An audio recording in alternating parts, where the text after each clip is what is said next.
সোনামণিরা, তোমরা সবাই কেমন আছো? আশা করি তোমরা সবাই ভালো আছো।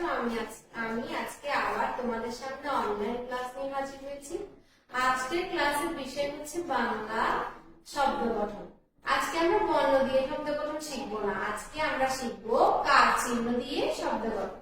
তাহলে চলো আমরা শুরু করি। তোমরা খাতা পেন্সিল নিয়েছো তো? তাহলে চলো আমরা শুরু করি। দেখো, দেখি বলো তো এটা কি চিহ্ন? এটা হচ্ছে দীর্ঘিকার। দীর্ঘিকার দিয়ে কি হয়? দাদু। দ আকার, দ দীর্ঘিকার, কি হবে? দাদু। এটা কি? রস্যুকার। রস্যুকার দিয়ে কি হয়? ফ রস্যুকার ল, ফুল। রস্যুকার দিয়ে কি হবে? ফ রস্যুকার ল, ফুল। এটা হচ্ছে দীর্ঘিকার। দীর্ঘিকার দিয়ে কি হয়? দূর। দ দীর্ঘিকার র, দূর। এটা কি? রিকার। রিকার দিয়ে কি হবে? গৃহ। গয় রিকার হ, গৃহ। তারপর হচ্ছে কি? একার। একার দিয়ে কি হবে? মেয়ে। ময় একার, অন্তস্থীয় একার। তাহলে দেখো এখানে কি? ঐকার। ঐকার দিয়ে কি হবে? চ ঐকার তর, তাহলে ত, চৈত্র। তাহলে ঐকার দিয়ে কি হবে? চৈত্র। আশা করি তোমরা সবাই এই শব্দ গঠনগুলো পারবে। তাহলে এগুলো তোমরা বাসায় পড়বে এবং লিখবে। আমার ক্লাস আজকে এখানেই শেষ। ধন্যবাদ সবাইকে।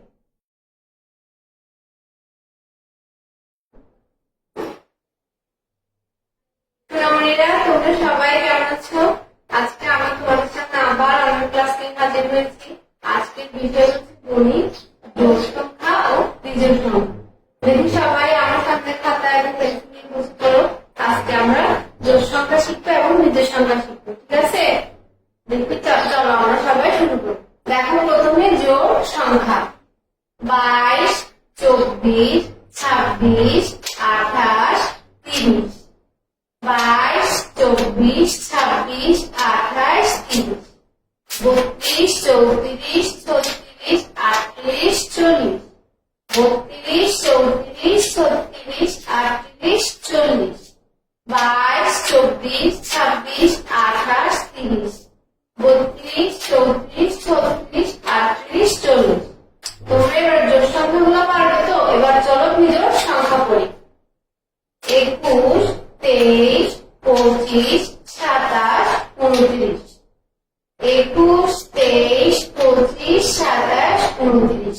তোমরা সবাই লিখে নিয়েছো? পড়েছো তো আমার সাথে সাথে?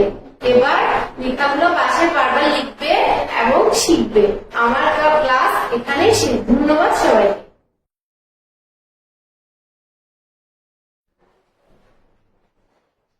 সোনামণিরা, তোমরা সবাই কেমন আছো? আশা করি তোমরা সবাই ভালো আছো। আজকে আমি তোমাদের সামনে আবার অনলাইন ক্লাস নিয়ে হাজির হয়েছি। আজকের ক্লাসের বিষয় হচ্ছে ইংরেজি ওয়ার্ড মেকিং। আজকে আমরা ওয়ার্ড মেকিং করবো এবং লিখবো।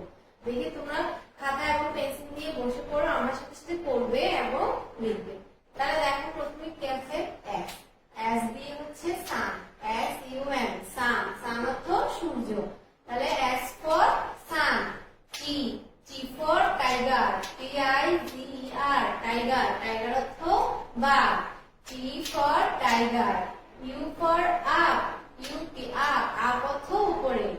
U for up, U-P, up. V for van, V-A-N, van, van অর্থ হচ্ছে কি? মালগাড়ি। V for van. তাহলে S for sun, T for tiger, U for up, V for van. আশা করি তোমরা সবাই পারবে। এগুলো তোমরা বাসায় পড়বে এবং লিখবে। আমার ক্লাস আজকে এখানেই শেষ। ধন্যবাদ সবাইকে।